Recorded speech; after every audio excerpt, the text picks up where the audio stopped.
Hello friends, I hope you have enjoyed our numerical problem solving session 1. Now let's move to our more numerical problem solving sessions 2, involving also the gravity method. In whatever has been given in the theory, I will be discussing the numerical problems on that and some simple derivation on simple harmonic motion, just to strengthen your basics on that, to pick up the problems more easily, and little bit about the gravitational intensity that will be also discussed, that are common to BSc and MSc in physics, they can follow. Now next we will move to satellite problem. At what height communication satellite can be placed by following the gravitational force and the centrifugals and acceleration, and that the students can follow for cracking JEE mains, JEE advanced exam, and also common to BSc and MSc students. Then some simple problems on the gravitational potential, simple numerical problems, just only putting the value you can get the just on putting the value in the formula you can also solve the problems very easily.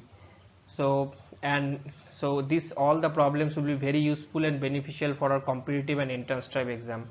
And if you have any problem in understanding the problem, please let me know by putting your comment in the chat section. I will be happy to address all your problems, or send in my mail id saha.debajyoti33 debajyoti33@gmail.com. So friends, don't forget to like and subscribe my channel for having more updates. Thank you, and let's enjoy the numerical session with me. So friends, this is the question of simple harmonic motion. What is in A and B? They are two spherical cells. The distance between them is r. So we have to first calculate a point at which the gravitational intensity vanishes. This is the first question. The second question is the we have to show if a particle at rest at O, we given a small displacement, we have if a small displacement given in the direction perpendicular that line joining that two spheres, it will execute a simple harmonic motion. With that time period we have to prove. So first let's first move to the first problem, that is at the point where the gravitational intensity vanishes. If the particle is at the point O, is a unit mass, so the gravitational at A, the mass A will pull it towards itself. The last lecture I have described, and that mass B will pull it in that way. If at a middle point that gravitational acceleration, suppose at the point O the gravitational acceleration vanishes, so we can write that gm1 by r1 square, that distance, is equal to gm2 by r minus r1 square. So r minus r1 by r1, that mass is m2, that mass is m1, is equal to root over m2 by m1. So here we can write r1, if we can write r1 is equal to small r by 1 plus root over m2 by m1.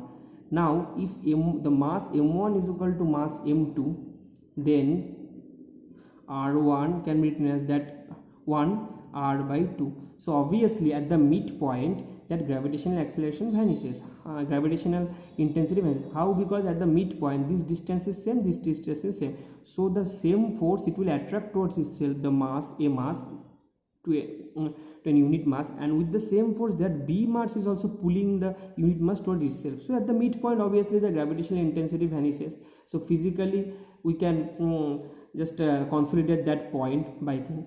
Now the first question is that at the point O that gravitational intensity vanishes. We have finished. Now let's move to the next one. If suppose the particle is any particle is at the point O and it is giving very small displacement, here in the copy it is not reflected, but the displacement will be very small. Why? For executing for SHM, y is equal to small. So we can write the simple harmonic motion for if the particle is at those, so the force will attract this in this direction, so F1.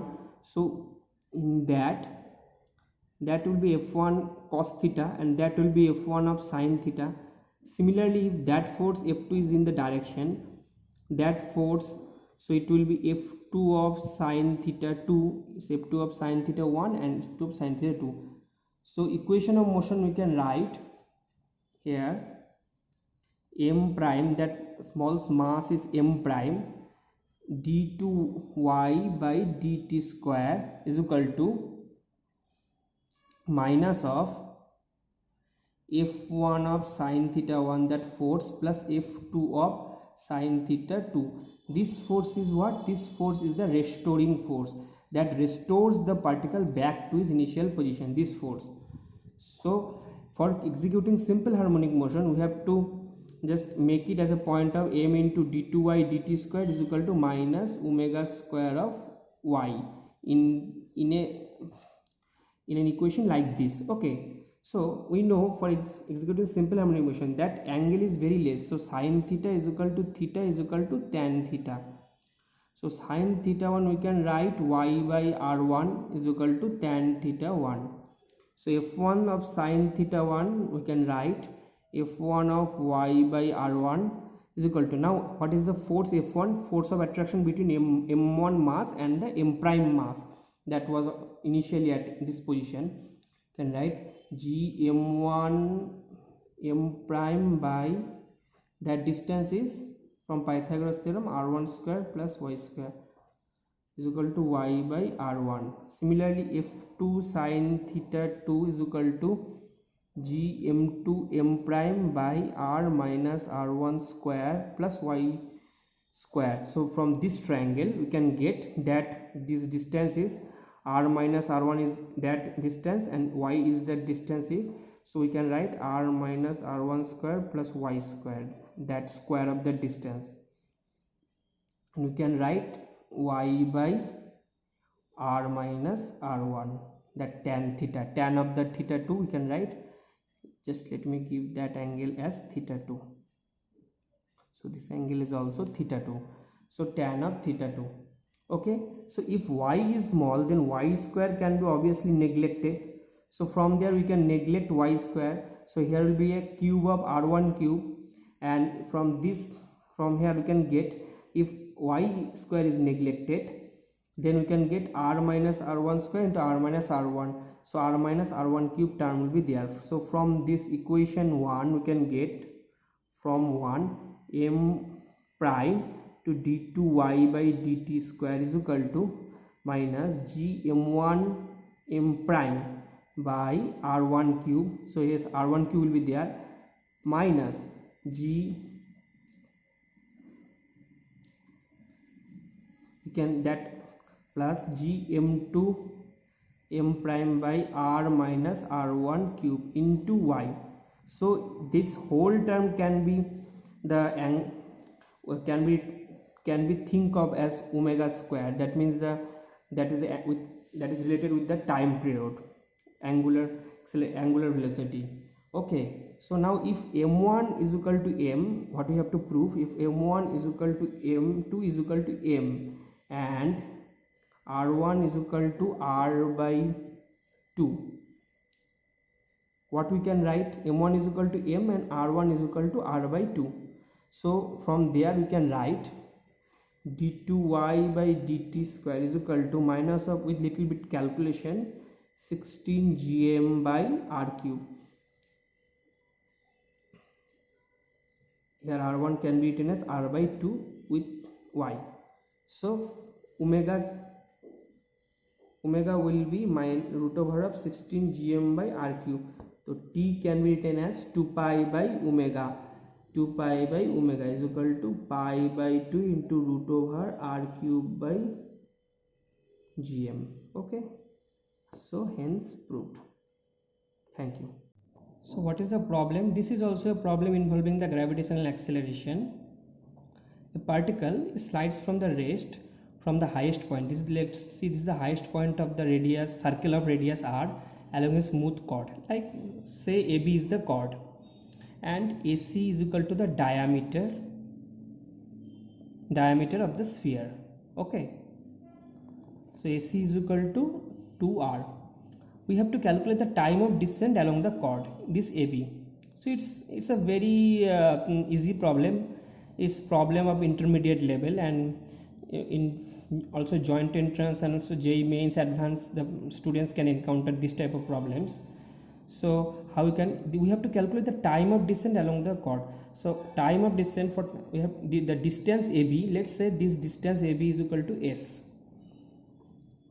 AB is equal to s. So s, you can write initial velocity is equal to 0 plus half gt square, g prime t square. G prime is the acceleration along this position. So g prime s is equal to, we can write that s is equal to that this total, this is r, this 2r, AB AC is equal to 2r. So AB is equal to AC into cos theta, means 2r cos theta. So substituting the value of AB here, 2r cos theta is equal to half into this g prime will be g cos theta, because in this direction that theta angle, so g prime will be g cos theta into t square. So cos theta, and this t square is equal to 4r by g. So from there t can be written as root over of 4r by g. So this will be the time of descent. So very easily students can calculate this, considering about the time management. This type of questions can be solved easily.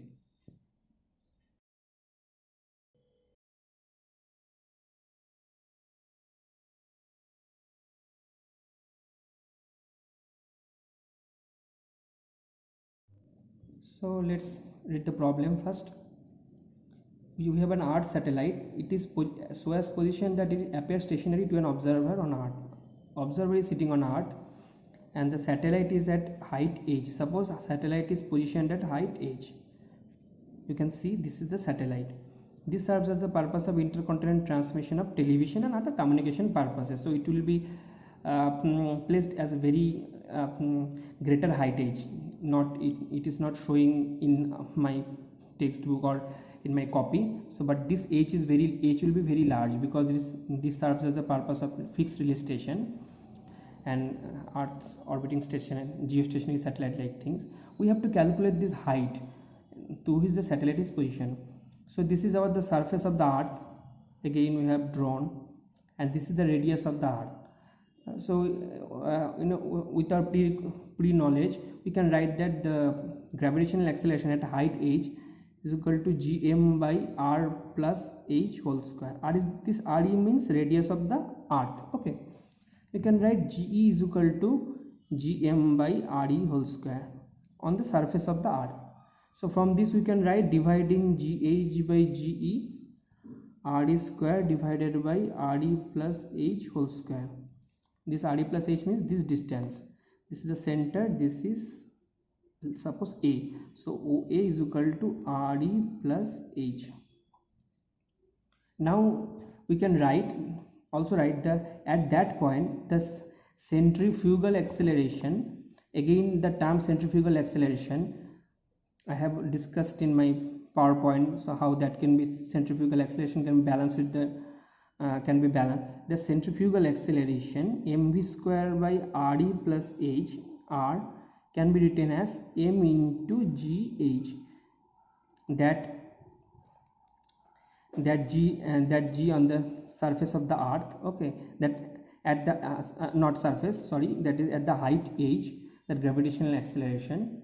So gh can be written as v square by re plus h. So v is equal to omega into r. We know that with angular acceleration, so it's written as omega square into re plus h. Okay, here r is equal to small r is equal to cap re plus h, that total height. So now omega, that the time period, that omega can be written as 2 pi by t, as we know the time period of the Earth. So omega square can be written as 4 pi by t square. So gh can be written as gravitational acceleration re plus h into 4 pi square by t square. Okay, this is our equation number 1. This is our equation number 2. So from these two equations you can write re plus h dividing is equal to re square ge t square into 4 pi square. Now we have to calculate h. So we know that what are this term, RE is the radius of the earth. This is 6400 kilometer. You have to you should know this, the radius of the earth, the exact value. Ge is equal to, at the surface of the earth, that total gravitational acceleration 9.8 meter per second square.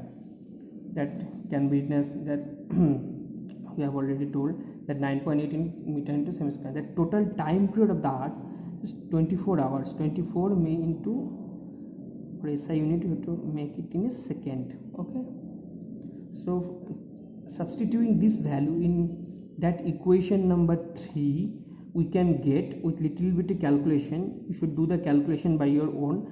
I have shown the procedures how to reach to the form actual theorem and actual basics of the mathematics. That RE plus H can be written as 42.33 into 10 to the power 6 meter, and we know that RE is equal to 6.4 into 10 to the power 6 meter. So H can be written as, and RE we know that this is 6400 kilometer. H can be written as 35.93 into 10 to the power 6 meter. So this is very at a large height. The geostationary satellite can be placed for serving the purpose of fixed relay station and intercontinental transmission of television. So friends, we are having two questions. The first question is the potential of two homogeneous cells with the same surface density. You have to calculate the radius of the ratio of the radii. And the second question is already we have to solve some numerical question, and our surface potential is given. We have to physically signify. Okay, so let's move to the first question. We are having the potential of two homogeneous cells. So we can write, already it is solved, I have solved it. Potential can be written as minus Gm by R. So for first sphere, let's suppose this sphere is of R1 with the same surface density of sigma, with the second sphere of that radii R2 with the surface density of sigma. So here we can write m is equal to 4 pi R1 squared sigma, and m2 we can write 4 pi into R2 squared, surface charge density with the total surface area. If we multiply, that will be the total mass, because we are having only homogeneous shells. Now by substituting the value of m1 and m2 in the potential value, we can get v1 and v2 very easily. So substituting that value in the v1 by v2, we can get g 4 pi cancels each other. We are having only r1 by r2, and that is within the ratio of 1:2. So very quickly we can solve it. Okay, so next move to the next question. We are having the radius of the sphere 6.37, mean density and the earth surface potential we have to calculate. Same way in earth surface potential is the minus Gm by R, but here is the mass will be the volume charge density type. This is a rho. We have the mean density, not here like the homogeneous cell we are having the total mass density, total surface charge density. Here is the rho is a volume charge density like thing, and substituting that value we can get that V is equal to that G, and in this CGS unit 6.3 into 10 to the power 11 art per gram. So what does it signify physically?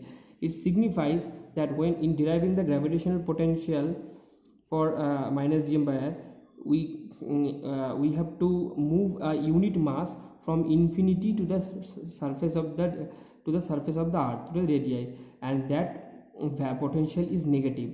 So if that amount V is equal to minus 6.3 10 to the power 11 art per gram, it physically signifies that work is done, or 6.3 into 10 to the power 11 work is done in removing a unit mass from the surface of the earth to the infinity, will be 6.3 into 10 to the power 11.